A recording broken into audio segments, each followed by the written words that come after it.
My name is Ach Vern, and what I do is kingdom work. I DJ, set apart music, and promote set apart artists. Also, we minister. Set apart is basically not worldly, so anything not secular. It's dedicated to the Father, Yahuwah, who the world called God, and His only begotten Son, Yahushua, who the world called Jesus Christ. What really got me into doing set apart music, was the truth. So, at one point in time, I was into the rap thing. I was really making a push to be in the rap industry, and I was, getting connections with people. I done songs with Conte in the city. I done songs with Tragic. I was really getting connected. I was with Sir Hart. If anybody in the NAP do music, then if you really do music, then you know who Sir Hart is. So, I was really making that push. But I grew up in a faith-based family, and ultimately it came down to convictions. And the convictions was, the music that I was doing and the lane that I was going down, it wasn't right, and it wasn't a message that I wanted to push because the realities of it was, hurting the community more than helping the community. And when I came into the truth, I ended up, just having to let that part go. And that's what set apart music is all about. It's, not about being better than somebody per se, but it's about being a better version of you and being a version of you that is, you don't have to be ashamed of. What was that moment when it hit you? Uh, that moment it hit me was when I found out the Father's name. So when I actually found out the Father's name and found out like the real truth behind the scriptures, behind the Bible, that's when it really hit me. When I learned that like I was being taught the Bible wrong and I was being taught basically lies all my life. That's when it hit me, and I actually heard the Father's voice, and that's when it hit me. Honestly, the Most High just introduced me to the teaching. I really had, some hardships. Back in like 2008, I was involved in a car accident and somebody lost their life, and got caught up in the legal system. Had some, things I had to get through like that, and I found myself in and out of jail. Found myself in work release, and it was actually a dude that I didn't even like in the work release, but he actually, excuse me, he actually spoke the name of the Father, which is Yahuwah, and I don't know, it lit a fire up under me, and I was mad, and I wanted to fight him.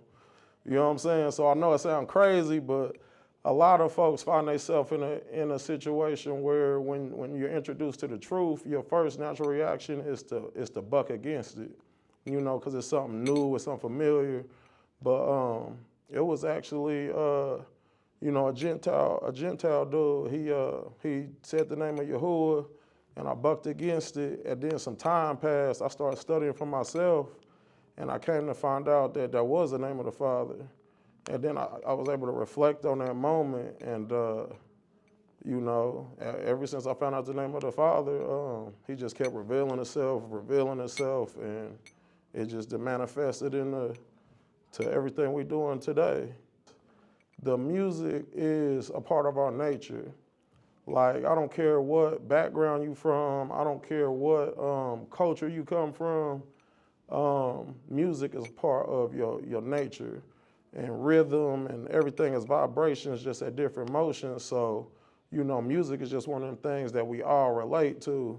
And in our community, being the so-called black community, especially here in Indianapolis and especially in the urban areas, the children are the future, and the children look up to these artists, and they look up to us.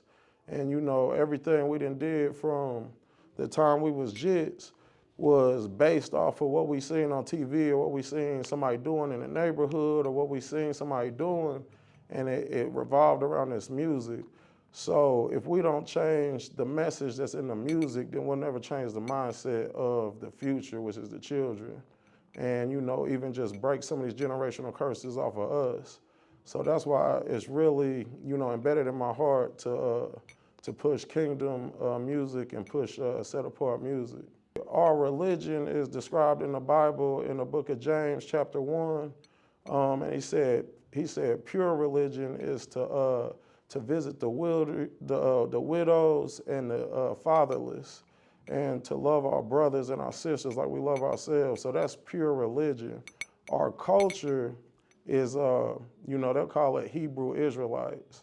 Now, you know, you may see those people over in the land, what they call the Middle East, and think that, you know, they are who the Bible is talking about. But once you do further research and, you know, once your eyes really get open to the truth, you understand that those people over there, they are not the true, you know, people that they're claiming to be.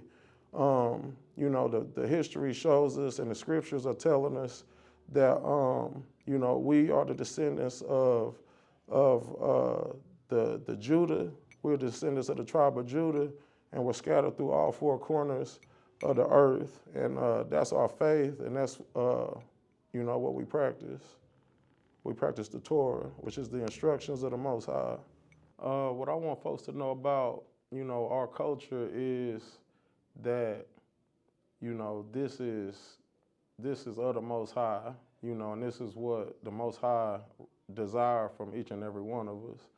He just wants us to return to Him. And, you know, if we push the kingdom of the Most High, then the culture will come with it, you know. So more importantly than the culture is the kingdom. And, you know, at this time that we're living in, you know, it's so crucial now that, you know, we can't even live like we lived when I was growing up. When I was growing up, could go outside and play all day. You know, my mama just told us, be home when the lights is on. Now you can't take your eyes off your children because they might come up missing. You know, so like these things are just showing us where we at in history. And, you know, this thing is winding up.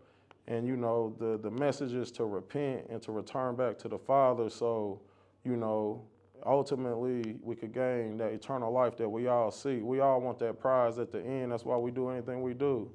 You know, if you're in the streets grinding, you grinding for that change, you know what I'm saying? If you in the studio grinding, you grinding because you want them record deals and you want that notoriety. So like, you know, ultimately though, at the end, we all got an expiration date on us, and, you know, the Bible is basic instruction before leaving earth. So, you know, you follow the instructions and you can get that ticket. I'm gonna keep it all the way real with you. It's nothing new under the sun. So we didn't even create it. We just sticking to the culture. So in the book of Leviticus, it actually tells us all the days that we should come together and do these. They're called the Feast of Yahuwah, the feast days. So, you know, we're just sticking to the scriptures. So the scriptures tell us to come together 7 times a year and to honor the Most High. And here locally, what, you know, our assembly has done, Kingdom Life Assembly, and many of the other brothers in the community that are walking in Torah, we come together at the Feast of Trumpets, which is it happens in the 7th month on the Hebraic calendar, on the first day of the 7th month, and it's called the Feast of Trumpets, and in the Hebrew it's called Yom Teruah. So what we've done is, you know, we just call it Teruah Fest. It's really the same thing. It's a feast, it's a festival. We just put the Hebrew in it. And Teruah Fest, meaning the blowing of the trumpets, the festival of the blowing of the trumpets. So, you know, in the ancient days, they would get together, they would blow the trumpets and, you know, gather, have a good time. They would, you know, feast. You know, we listen to good music. You know, we would do all the same things, but, what we've done is we started to lift our voice up like a trumpet. So what we do is we get several artists that do set apart music, and we just give them a chance to showcase their talent. So we got plenty artists from within the city of Indianapolis and surrounding areas. We got plenty of brothers and sisters that's coming together to showcase their talent that the Most High given them. But we also got brothers and sisters coming from other cities and other locations as well. We got, Sister Faith in Israel. She's coming from Florida. We got Brother LaRue Hill. He coming from Detroit. We got Ach, Big Homie Yerp. He's coming from the Gary, Indiana, and Chicago area. So we got brothers and sisters from all over the nation coming to lift up the name of the Most High and to just have a festive time. And, the best part about it for me is for anybody who's, already participating in keeping the feast, then you're already keeping the commandments. But, for anybody who is new to anything you might be hearing about, because maybe you never heard nothing that I'm telling you, right? But, all praises to the Most High that just by attending and having an open heart and, just your curiosity alone and just, come with an open mind, you're actually pleasing the Most High and you're actually keeping the commandments. So, it's a fun time, it's a festive time, and, I think my favorite part about it is just being able to see the families come together. So it's an opportunity for the city to, have family time. It's an opportunity for, brothers and sisters just to, don't be beefing, don't have no hate on your heart, and it's not even about individuals. It's really about the highest power, and that's why I really, I'm grateful to be a part of it.